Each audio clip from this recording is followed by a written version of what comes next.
Dice Mateo 19:14, continúo con la palabra del día miércoles, el miércoles pasado. Medio que no sé bien qué día es hoy, pero... Dejen que los niños vengan a mí, no se lo impidan, porque el reino de los cielos es de quienes son como ellos. Hablaba acerca de niñerías. No se me asusten en multimedia que no le puse título. Sí, ahí está el título. Pensé que no tenía título, sino después me hacen lío. Las niñerías, aquellas cosas que hacen los niños, aquellas cosas que definen la actitud de un niño, aquellas cosas que dicen cómo sos. Y a eso nos está mandando el Señor, a tener la misma actitud, a actuar de la misma manera, a ser como niños. Creo que fue ayer, estaba escuchando una entrevista a un periodista, a un comunicador, esos que son comunicadores sociales, que a veces, o influencers, qué sé yo, que están en redes con programas de streaming y un poquito de todo eso, así medio un popurrí que hacen, que no se los voy a nombrar solamente porque tiene una postura política muy marcada y no quiero que eso quede identificado con por eso dijo tal cosa, porque no tiene nada que ver.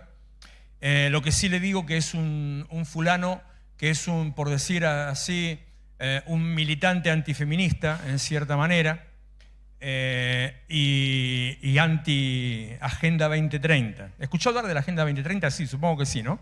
¿Sabe qué es? La Agenda 2030 es un invento, un engendro, que si no me equivoco, no recuerdo bien, pero creo que empezó en el año 2000, o sea, se sentó eso ahí, se juntaron unos presidentes a dialogar, a planificar el futuro del mundo, esa gente, gente visionaria, ¿no? Se sientan a planificar el futuro del mundo. Y empezaron a desarrollar un montón de ideas, algunas teorías un poquito extrañas, bajo el paraguas o la pantalla de, por ejemplo, los peligros que está sufriendo el planeta, que el cambio climático, la superpoblación, la falta de recursos naturales, el ambientalismo, los derechos humanos, la diversidad, no sé, tal vez un poquito se va extendiendo un poquito más hacia afuera sobre cosas que tienen que ver con cuidar el planeta, como esa, sin hablar específicamente de lo que tiene que ver con veganismo o no estoy hablando de eso, sino ese criterio medio tontón que ponen que no hay que comer carne porque los gases que largan las vacas contaminan el planeta. O sea, tenés que estar ya medio retorcido para pensar una cosa así, no digo ya por la carne, sino por eso, ¿no? Sí, esos gases, las flatulencias de las vacas. ¿Quiere que le diga otra palabra? Se la digo. No tengo problema, para así lo entiende bien de qué estoy hablando. Bueno, toda una ideología que tiene mucho de política y poco en realidad de ambientalismo o de cuidado del planeta, es un disfraz nada más para tapar otras cosas que viene por detrás de eso. Hay plan espiritual, planes que están engendrados literalmente en el reino de las tinieblas. No digo que esto sea ni una conspiración, ni que esta gente sean satánicos que lo están haciendo. No, son herramientas usadas por el reino de las tinieblas porque no desconocen de qué se trata. Que, por ejemplo, entre esas cosas está el aborto, la identidad de género, la diversidad, bla, bla, bla, todo eso, que si usted no lo analiza fríamente y objetivamente, lo pone todo sobre la mesa, empieza a analizar cada una de esas cosas, se va a dar cuenta que todo confluye en un punto.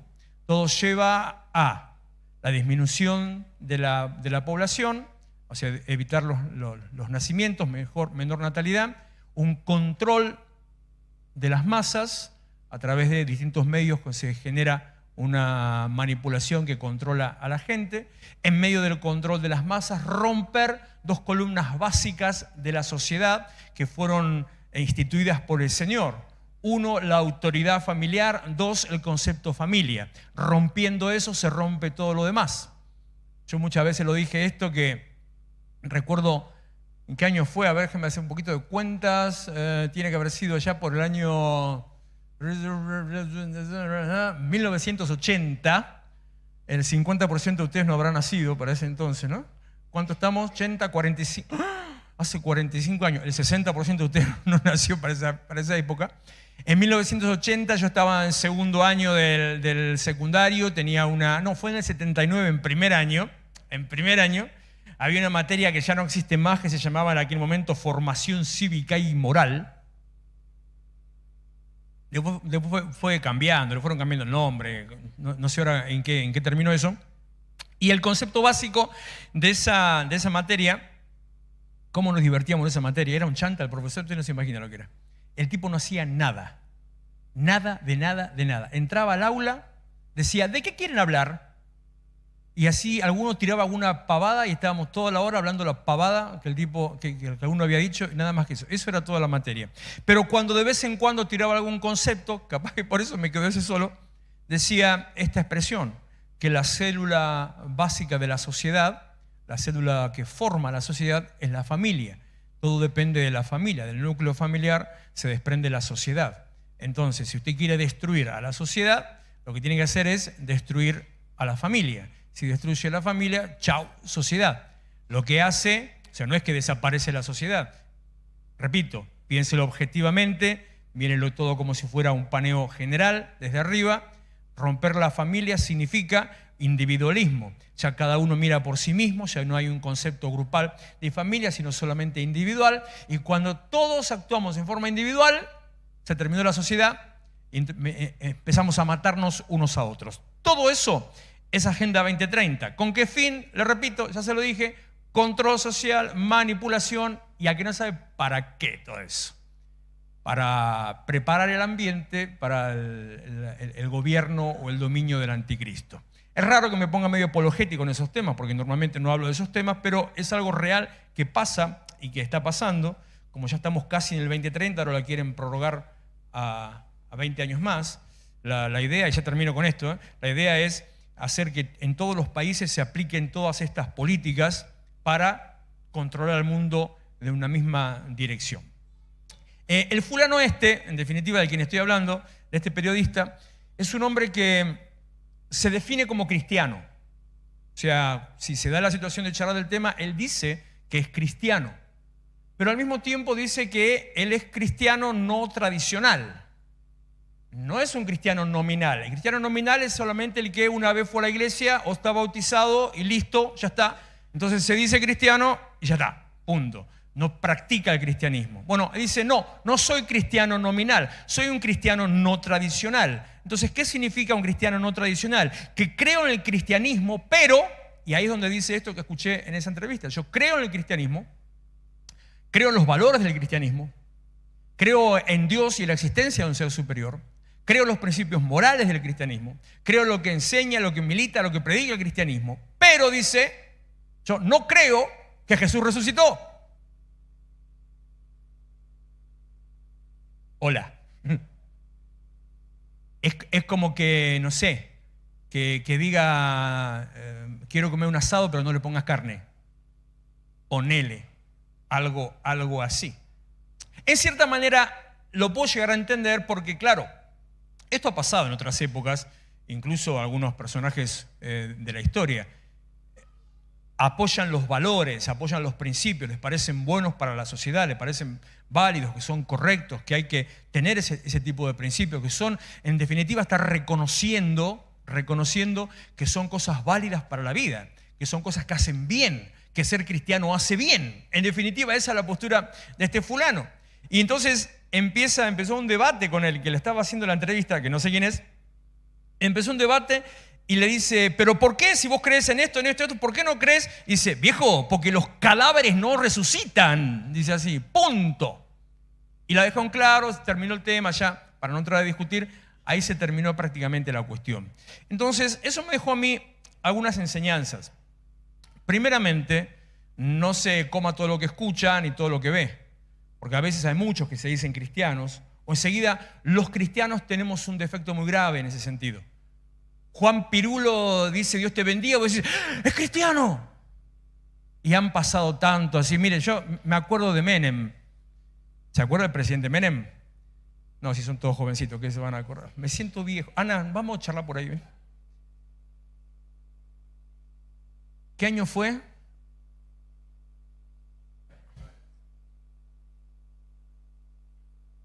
Más o menos son. Entonces no son tan nenitos, no se hagan tanto. Bueno, no se hagan tanto. 83, 80, no. 89, 95, ¿no? 89, 99. 89. Bueno, calma, 89, 99. Y el tipo, en todos los discursos, el tipo decía, Dios los bendiga. ¿No? Entonces, ¿era cristiano? ¿Qué va a ser cristiano si era musulmán? Nada de cristiano. Era político, que es peor todavía que ser musulmán. Es de aquellos que enseguida saben cómo meter las cosas por ahí. Es más, me vengo del 99, me vengo para acá, o del 89 me vengo para acá. El año pasado, el anterior, con la cuestión del presidente, el presidente Milei, empezaban todos, no, ¿qué es cristiano? ¿Qué es cristiano? No es cristiano. No, pero mira lo que dice, habla de la Biblia, sí, pero no es cristiano, tiene principios y valores judíos, lo cual está bueno, viene bien en algunas cosas, por ejemplo, lo que tiene que ver la moral y los valores, pero no es cristiano, no se coman cualquier cosa. Que se autoperciba algo no significa que lo sea. Como este periodista, que se autoperciba cristiano, no quiere decir que lo sea. Pero al mismo tiempo, tenga cuidado con lo que le dicen, lo que hablan los demás. Al mismo tiempo, la otra enseñanza que me dejó es que el cristianismo tiene dos columnas básicas, fundamentales de la fe. Que si estas dos columnas no están presentes, o si están medio escondidas, o si no se hablan, no hay cristianismo. Es solamente pura espuma. Por eso, justamente en medio de las canciones, cuando Dios me habló de eso, tenía que ver el pasaje ese de Corintios que le leí. Predicamos a Cristo y a Cristo crucificado. Las columnas básicas del cristianismo son la encarnación y la resurrección. La encarnación es el creer que Dios se hizo hombre, básicamente, para no leerle texto ni nada. Dios se hizo hombre. Juan 1:14 dice que Él caminó entre nosotros. Dios se hizo hombre, eso es la encarnación. Se le llama o se conoce como el misterio de la encarnación. O sea, Jesús no era, como lo ve este fulano y otros, Jesús no era un hombre sabio, maestro religioso, de un alto contenido virtuoso y moral, que un hombre entendido de las ciencias, de las artes, de las letras y de la tradición judía, un hombre que tenía magnetismo para alcanzar y para atrapar a la gente, un hombre bondadoso, un hombre bueno, que dicen que hacía algunas cosas y que en realidad, porque la misma gente que cree como este fulano, son los que dicen, no, esperen, no vas a ser tan tonto de creer que la Biblia es real, te dicen. La Biblia está llena de metáforas con historias dibujadas para exaltar la figura del líder. Entonces, los milagros no existen, te dicen. Pero esos milagros es como la época de los juglares. ¿Sabe qué eran los juglares? Era gente que en la Edad Media cantaba, escribía, vivía de eso, cobraba por eso. Algunos piensan que el sistema publicitario es algo muy, muy novedoso, o que contratar un encuestador es algo actual, o que contratar una agencia de publicidad para una campaña política es algo moderno. Nada es moderno, todo es desde siempre.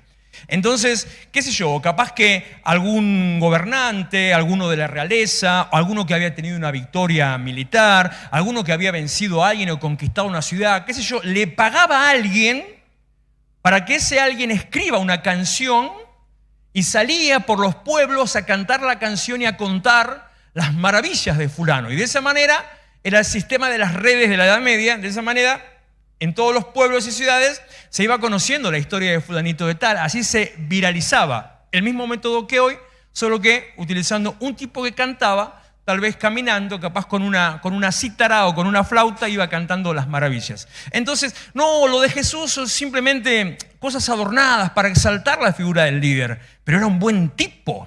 Una vez me dijo uno, el primer socialista de la historia. Nada que ver. El primer revolucionario, me decía este. Era el único militante comunista que yo conocí que él creía en Jesús hombre. Pero no se trata de creer en Jesús hombre, sino se trata de creer en Jesús Dios. La primera columna es la encarnación.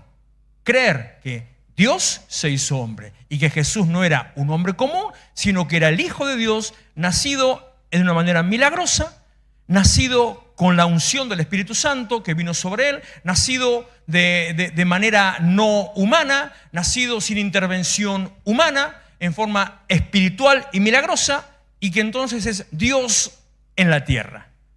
La segunda columna del cristianismo, del evangelio, es la resurrección. Porque Jesús vino, existió, hizo, vivió, murió. Hasta ahí estamos bárbaros. Es más, los mismos que no creen esto de la resurrección aceptan la muerte de Jesús. Porque, llame, obvio, alguna vez tiene que morir.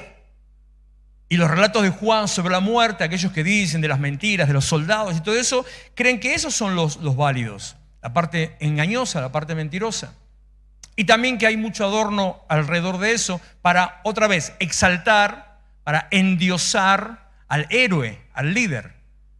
Pero a partir de la muerte viene la parte real que a nosotros nos lleva al pacto y al plan de salvación.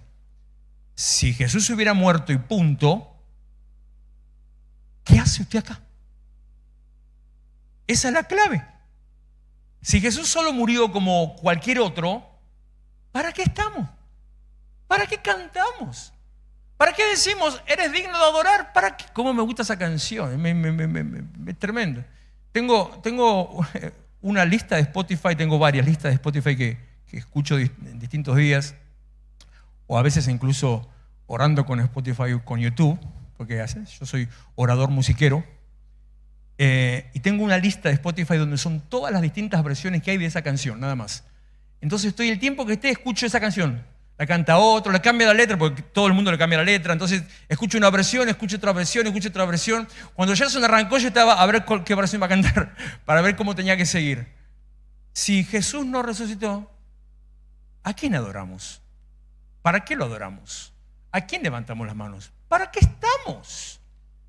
Si para ser buenas personas simplemente con un poquito de disciplina, de autocontrol, es suficiente. Si para progresar no hace falta tener a Dios, no hace falta tener a Dios para progresar. Es necesario solamente esforzarse y trabajar. No hace falta tener a Dios para ser una buena persona. Es necesario tomar decisiones y nada más. Hace falta tener a Dios para tener una vida bendecida y alcanzar salvación. Dice Romanos capítulo 10, versículo 9. Si confesás con tu boca que Jesús es el Señor y crees en tu corazón que Dios lo levantó de entre los muertos, serás salvo.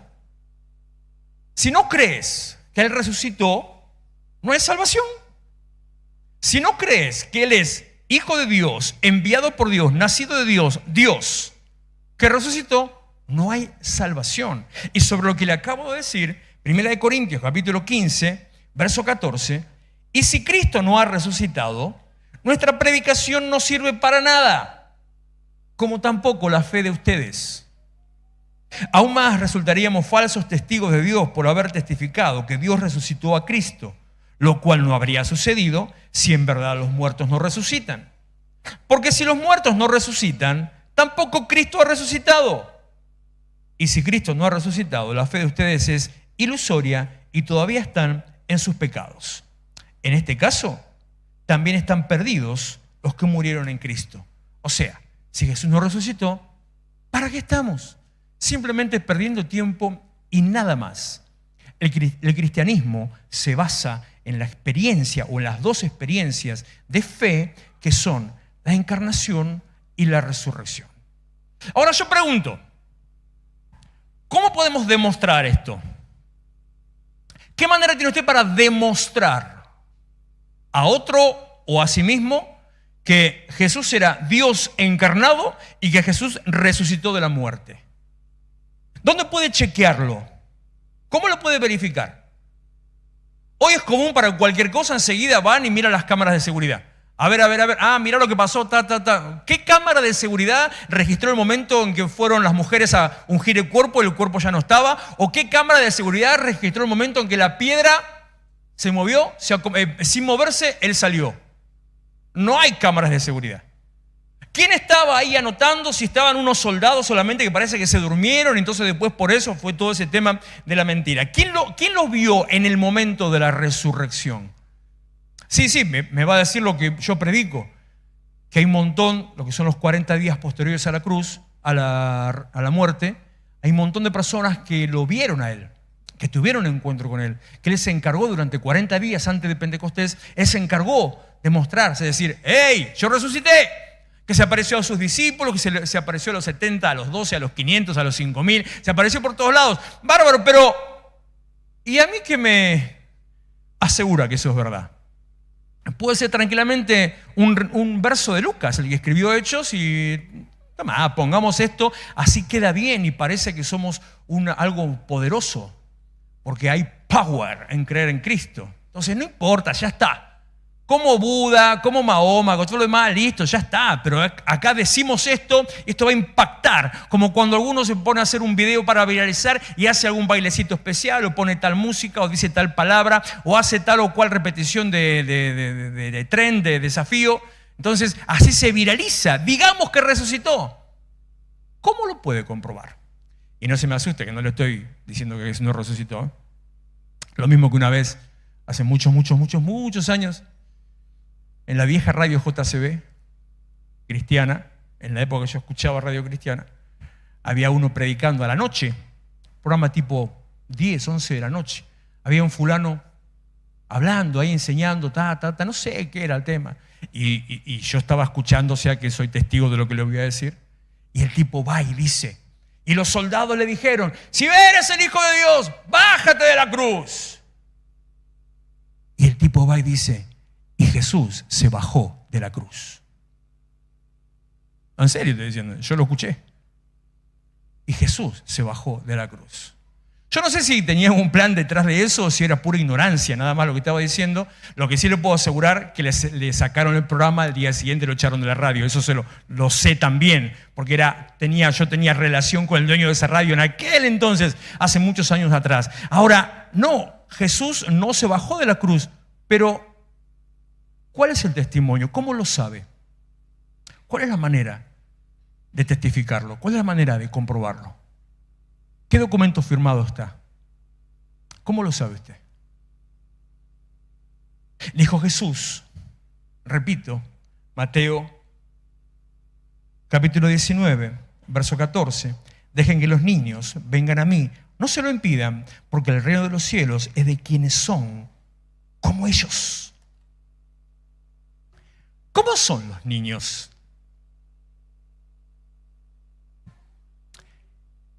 Come todo que te voy a regalar hoy con un caramelo no compras a ningún pibe, pero no sé qué le puede llegar a ofrecer, no sé. Una zapatilla. Celular, pará. ¿Qué dijeron por acá? Un iPhone, pará. Se nota que no son madre todavía vos. No sé qué. Una hamburguesa, ahí está, una hamburguesa. Puede ser, ¿no? Entonces el pibe, ¿qué hace? Come, porque espera la hamburguesa. Te olvidaste la hamburguesa, no le trajiste la hamburguesa, te crucificó, no como a Jesús. Te crucificó, te persigue, está abajo de la cama. Te está esperando. ¿Por qué? Porque cree lo que le estás diciendo. Yo he tenido experiencias, es más, con uno de mis hijos he tenido experiencias de ese tipo, esas experiencias de fe, de decirle a uno de ellos, estar subido a una escalera, de decirle, vení que papá te agarra, y el tipo tirarse. Y en realidad yo creo que cuando le estaba diciendo no pensaba que lo iba a hacer. O sea, quedó una cosa así, no, así, ¡pum! Tirarse. Porque papá le está diciendo, yo te agarro, nada más. Ni lo piensa, ni razona. ¿Cómo voy a pensar, cómo voy a razonar, cómo voy a buscar una explicación si él me está diciendo? ¿Cómo son los niños? Inocentes. No inocentes en el sentido de no culpables, sino inocentes en el sentido de creen lo que usted le dice, creen lo que se dice. Tal vez para hacerlo un poquito más maduro, 1 Corintios 13, cuando habla del amor, dice, el amor todo lo cree. Y eso nos confronta y nos compromete, que a eso voy ya casi enseguida, porque él dijo que tenemos que ser como niños. Si tenemos que ser como niños, si los niños creen todo, ¿qué tenemos que hacer? Tenemos que creer todo. Claro, y ahí viene el otro problema. Si crees todo, te pasan por encima y te estafan. No esa clase de creer todo, sino de creer las cosas que Dios te dice, creer lo espiritual. Y hay una parte en el medio de el no desconfiar, no ser desconfiado, como hablaba el otro día. O sea, no tenés por qué estar pensando que alguien te va a hacer algo malo. Creer, moverte con libertad, moverte en fe. La única manera que vos tenés de definir, determinar, confirmar, de predicar, de decir al otro, Jesús es Dios en carne y Jesús resucitó, la única manera es por la fe. ¿Qué es la fe? La certeza de lo que se espera, la convicción de lo que no se ve. No lo veo, pero lo creo. Por eso en alguna ocasión el Señor me llevó, hablando específicamente sobre la fe, y este concepto de la fe. Si usted es capaz de creer en Dios solamente por fe, porque no lo ve ni habló con Él, aunque sí habla con Dios, pero digo físicamente. Si usted es capaz de creer en la existencia de Jesús solo porque la Biblia lo dice, porque ¿qué otro tipo de fuente tiene? Si es capaz de creer en los milagros y bla, bla, bla, solo porque la Biblia lo dice, entonces, ¿por qué no sos capaz de creer lo que Dios dijo que va a hacer con vos? ¿Por qué no sos capaz de creer que Dios te va a llevar a una posición distinta? No, porque mira cómo estoy. Entonces no crees en Dios. Yo creo en Dios. Bueno, ponete de acuerdo. Porque si crees esto, tenés que creer todo. Porque todo proviene de la misma fuente que es su palabra y todo está fundamentado en la misma cosa, que es la fe. Si tiene fe, tiene que creer que Él existe, que vino en carne, en Cristo, que resucitó. Si tiene fe para esas tres cosas, usted tiene fe para saber que todo lo que se proponga, todo lo que pretenda hacer delante de Él, todo lo que le pida, lo va a recibir. Porque, repito lo que dije al principio, al que cree, todas las cosas le son posibles. No, pero, bueno, ponele que sí, pero todas las cosas le son posibles. No, pero ¿cómo va a ser Dios? Esto ya lo conté. Me decía uno una vez, me dijo, ¿cómo va a ser Dios? A ver, explícame vos. Me dice, ¿cómo va a ser Dios para prosperarme? ¿Qué, me va a falsificar la plata? ¿Me la va a poner en el bolsillo? Me decía. Me encantaba la fe de fulano ese. Es pastor el desgraciado, pero hoy, en aquel momento no. Y me decía, tenía este gestito, hacía este gestito. Yo, hasta que no tenga las 50 luquitas en el bolsillo, una fe espectacular tenía fulano. Hasta que no tenga las 50 luquitas en el bolsillo, tenía una obsesión con 50 lucas. Ahí voy a creer, si no, ¿qué? Y otra vez, ¿Dios va a falsificar? La fe ni siquiera se pone a cuestionar de qué manera Dios hace las cosas. No se trata de, lo hizo así, lo hizo de tal manera. En la entrevista estos dos empezaron a discutir sobre el Big Bang. Digo, mirá que tenés que tener ganas de ponerte a embromar, a discutir sobre el Big Bang, que ninguno de los dos, ni el que estaba de allá ni el que estaba de acá, ninguno de los dos podía demostrar lo que estaba diciendo y discutían dos teorías distintas. ¿Para qué? No, que el Big Bang, que es la gran explosión que dio origen a todo. Sí, bueno, ¿quién hizo eso? No, te estás equivocando, porque en realidad todavía sigue en expansión. Claro, sigue en expansión, pero en un momento empezó. ¿Y por qué empezó? No, bueno, porque la chispa divina, no porque la explosión. Déjense embromar. ¿Cómo sabes que en un momento algo pasó? Bueno, yo lo sé porque así lo dice Génesis 1. Pero que en un momento algo pasó y ¡puf! ¿Cómo lo sabes? Si tenés la fe para creer en eso, tenés la fe para saber que Dios va a hacer todo lo que Él dijo que iba a hacer con tu vida. Dice Jesús, y le repito, aquellos que son como niños. Y mire este versículo, Mateo 18, versículo 1. En ese momento los discípulos se acercaron a Jesús y preguntaron, ¿quién es el más importante en el reino de los cielos? Él llamó a un niño y lo puso en medio de ellos. Entonces dijo, este es peor que el otro, ¿no? Les aseguro que a menos que ustedes cambien y se vuelvan como niños, no entrarán en el reino de los cielos. Porque el versículo del capítulo anterior, del 19, el primero que leí, 19-14, te puede dejar la idea porque dice, bueno, los que son como niños. Ok, entonces, la persona que es inocente, el otro día dije que tiene gozo, hay otros puntos en el medio, como por ejemplo, que es generoso, que tiene una buena actitud, que se predispone para aprender y otras cosas más. Entonces, la persona que es así, usted conoce capaz gente que ve a una persona y tiene esas características. Hay gente que reúne casi todas las características de Gálatas 5 y no es porque sea cristiano, es porque es así. Hay gente que es buena, hay gente que es bonachona, hay gente que es misericordiosa, hay gente que tiene gozo, hay gente que tiene paz, hay gente que tiene casi todo o casi todo, y no por Cristo, porque son así. Es más, le digo más, hay gente a la que a veces uno la ve tan buena que le da miedo predicarla, a ver si cambia. De verdad, estoy diciendo. De verdad, porque a veces de golpe, chao, se encuentra con una realidad distinta y todo eso bueno que tenía deja de serlo. Bueno, entonces uno dice, el que es así, listo. Pero acá ya no dice el que es, sino dice, a menos que ustedes cambien. El evangelio es transformación. Y se vuelvan. Y no significa que tengas un retroceso.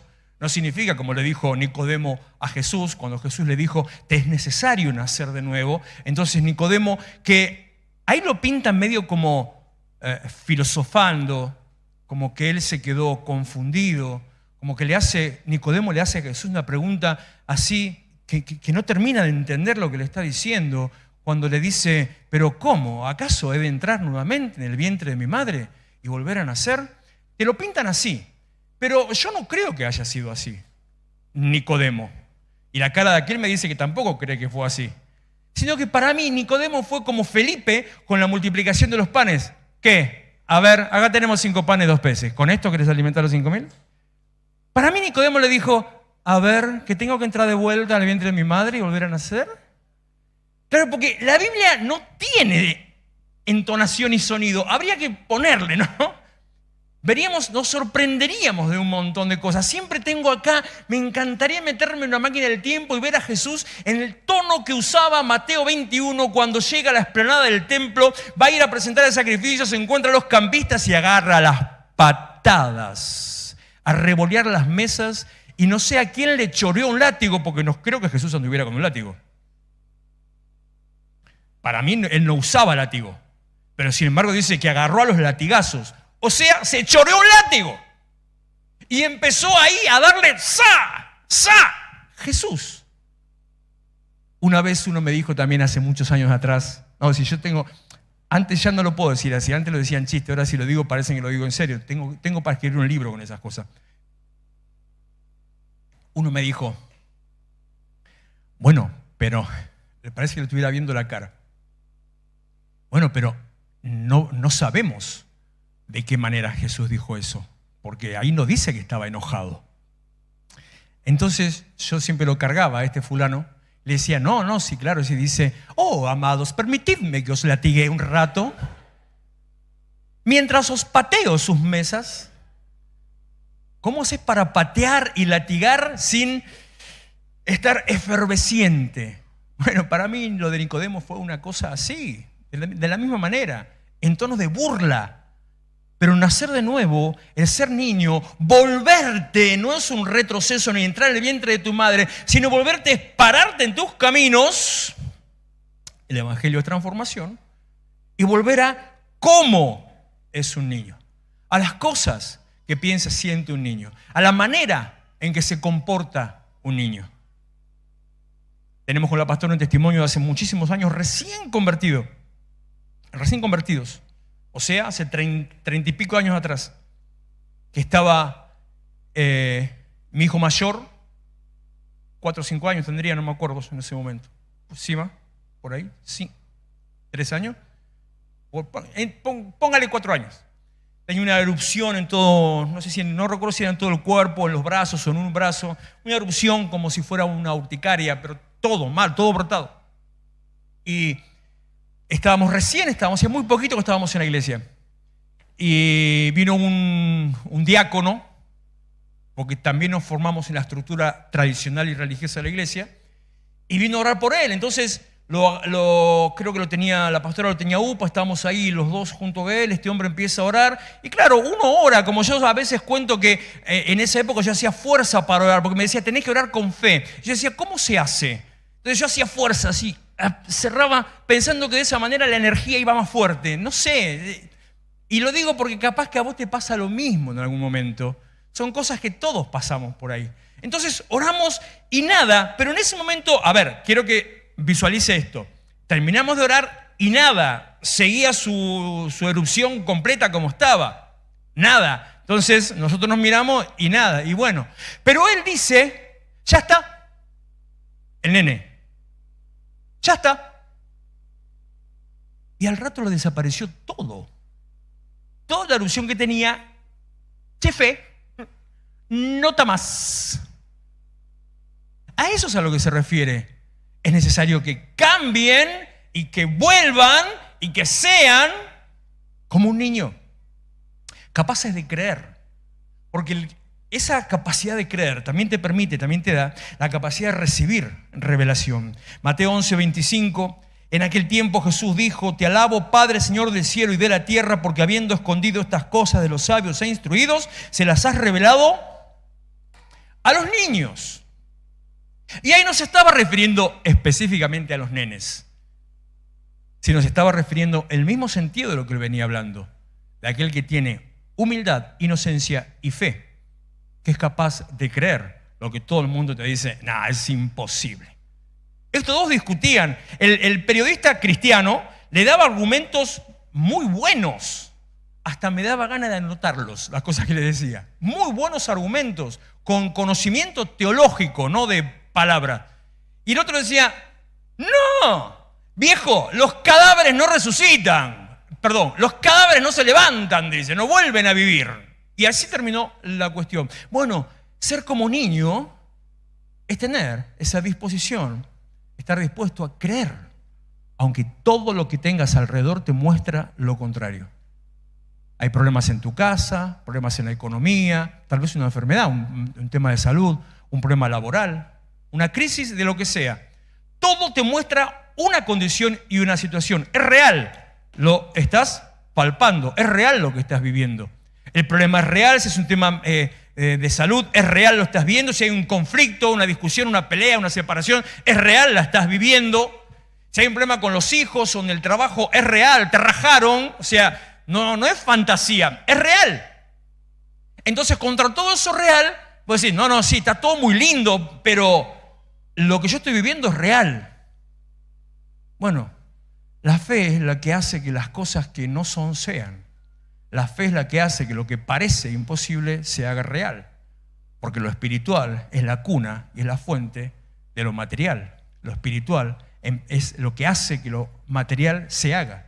Lo espiritual termina siendo más real que lo que uno ve como natural o material. Es necesario cambiar y volver para atrás como un niño. Es necesario creer. Y le dejo dos cositas más y ya vamos a participar de la cena, vamos a prepararnos para ofrendar al Señor y luego participar del servicio de la cena del Señor. Entre estos puntos que le digo, tres le digo.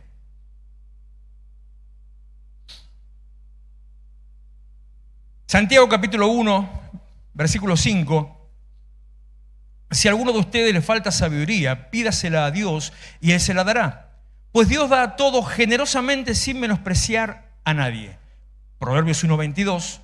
¿Hasta cuándo, muchachos inexpertos, seguirán aferrados a su inexperiencia?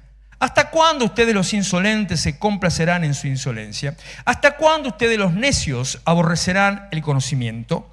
Los niños, característica de los niños, quieren aprender lo que sea. Son una esponja. Quieren aprender cualquier cosa. Por eso, papá, me choraste el agua. Papá, mamá, tened cuidado con cuál es la fuente de información que llega a la cabeza, a los oídos, a los ojos de tu nene, de tu hijo. Porque todo lo que sea lo absorbe, cualquier cosa la absorbe. Y hay una determinada edad en la que eso queda arraigado en la mente como algo básico, crucial. Hay una edad en el desarrollo humano que lo que aprendemos en esa etapa cuesta mucho sacarlo después. Queda totalmente arraigado ahí, porque es tan virgen la mente, el cerebro, que la enseñanza se agarra, como una garrapata, queda ahí agarrada. Entonces después decirle, no es de esa manera. A veces me pongo loco y se me caen los pelos que no tengo, por eso se me cayeron. Cuando veo a los papás que se divierten cuando los nenes hacen algún bailecito medio especialito, para no decirle que lo hacen perrear a la nena. Yo no dije eso. ¿Usted escuchó? Yo no dije. no hagas eso, nada, no pasa nada. O cuando hacen o incentivan al nene que haga gestos obscenos. O cuando hacen o incentivan al nene para que diga cosas fuera de lugar. No pasa nada. Eso se implanta, eso queda arraigado. Los chicos buscan aprender. La semana pasada, la anterior, tuve una conversación con mi nieto de 4 años donde él estaba los ojos así abiertos. Quería saber porque había, no sé cómo se dio la situación, la cuestión es que de golpe se enteró que existía el número 1.000.000. Entonces quería procesar a ver cómo era 1.000.000. Él miraba los ceros y decía 100. Digo, no, es más que 100, esto es 1000. Dice, 100 y 1000, me decía. No, esto y esto y esto es 1.000.000. Y se quedó ahí regulando un rato y no le entraba, y un rato y como que patinaba y al rato dice 1.000.000. Y ya le quedó, hizo clink, ya está, pum. Así es la mente de un niño. Ustedes tienen que cambiar y ser como niños, si no, no entrarán al reino de los cielos, deseosos de aprender, abiertos a aprender. No, yo soy así, así me enseñaron mis viejos, no, porque mi abuela decía que esto era de esta manera, no, yo aprendí así. No, vos tenés tu idea, está bárbaro, yo te respeto, sí, pero deseosos, dispuestos a aprender, listos, preparados para aprender. Porque aquel que cree que ya se sabe todo, realmente ya perdió. Otro, y ya sí, ya nos vamos. 1 o 2, vamos con este también. 2 Corintios 9:7. Cada uno, ya que vamos a presentar la ofrenda, cada uno debe dar según lo que haya decidido en su corazón, no de mala gana ni por obligación, porque Dios ama al que da con alegría. Los niños son generosos. Sí, hay una etapa en la que son súper agarrados y recontratacaños, pero es la etapa en que empiezan a adultizarse, empiezan a ver las cosas que hacen los grandes. Pero si no, el nene da, no le importa, da. Y capaz que me está diciendo, no, después te lo pide. Eso es otro tema. El nene pide porque todavía su mente no está desarrollada en el concepto de eso ya no es mío, sino sigue siendo mío. Necesita aprender lo que significa la propiedad. No entiende el concepto de propiedad hasta un determinado momento de su desarrollo. Pero vos le pedís, te da. ¿Qué estás comiendo, papi? Y está comiendo la hamburguesa que más le gusta. ¿Me das? ¿Te da? ¿O no te da?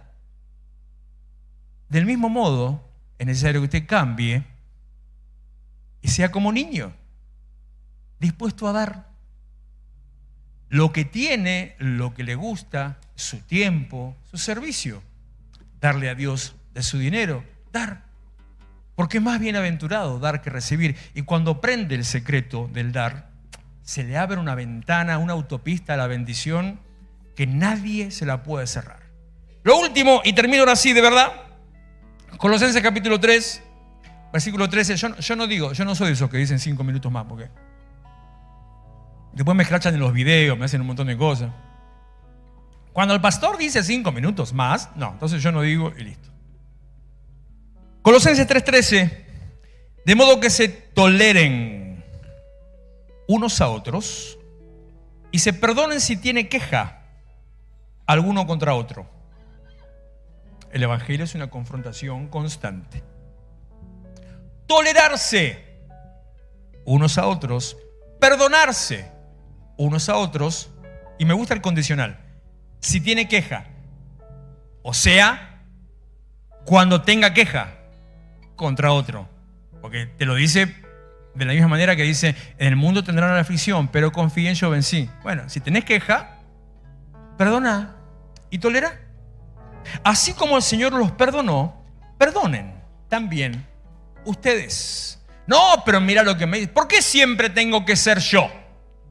¿Por qué yo siempre tengo que dar el primer paso? ¿Por qué yo siempre tengo que...? El otro día hablaba con alguien de algo que el Señor me ministró a mí, de algo que una vez hablamos con la pastora, de algo que también le ministró a la pastora. Esto viene así, todo contaminado. Se lo resumo porque seguramente conoce la historia. ¿A quién le molesta la toalla? ¿A vos o a ella? ¿A vos o a él? Ella empiezan a hacer así. A mí, entonces levántala. Pero él, ¿quién se enoja? ¿Él o vos? Yo. Entonces levántala. Pero él, ¿quién tiene problema después? ¿Él o vos? Yo. Entonces levántala. Pero, entonces levántala. No se trata de cuestión de justicia. No se trata de derechos humanos. No se trata de democracia. Si tenés un problema, solucionalo. Si algo te molesta, resolvelo. Si tenés queja contra el otro, perdona. Porque Cristo nos perdonó. Cada mañana yo me presento ante Dios y a veces lucho conmigo. Les voy a ser sincero, porque ustedes son mi casa espiritual. A veces lucho conmigo porque empiezo en una fórmula de oración donde me presento delante del Señor pidiéndole perdón por mi condición de vida y siento mientras estoy diciendo eso, digo siempre lo mismo, repito las mismas palabras. Estas palabras no son sinceras, me digo yo a mí. Porque repito siempre las mismas cosas, la misma secuencia, porque me sale automático, de memoria, me sale ta. Señor, te pido perdón por no buscarte como debiera, te pido perdón, Señor, por no ser lo que vos esperás de mí. No, ve que siempre digo lo mismo. Entonces no es sincero, tengo que cambiar. Y si quiero cambiar, ¿qué hago? Digo lo mismo. Porque es lo que me nace, porque es lo que creo, es lo que siento. Como cuando le digo al Señor, Señor, porque no hay nada bueno en mí, sino solamente en buscarte, y eso he hecho en mala manera, porque no alcanzo a dar la medida de lo que vos esperás de mí. También eso se lo digo de memoria, así que no se meta más en mi oración, por favor. Si Dios nos perdona en ese nivel, si Dios ve nuestra condición y nuestra miseria, si Dios nos recibe así, ¿quién sos vos? ¿Cómo no vas a perdonar al otro que hizo lo que sea? Si seguramente vos también en algún momento hiciste lo mismo o algo peor al otro. Es necesario que seamos como niños. El miércoles te hablé del gozo. Ahora te estoy hablando de la fe, de la generosidad y del perdón.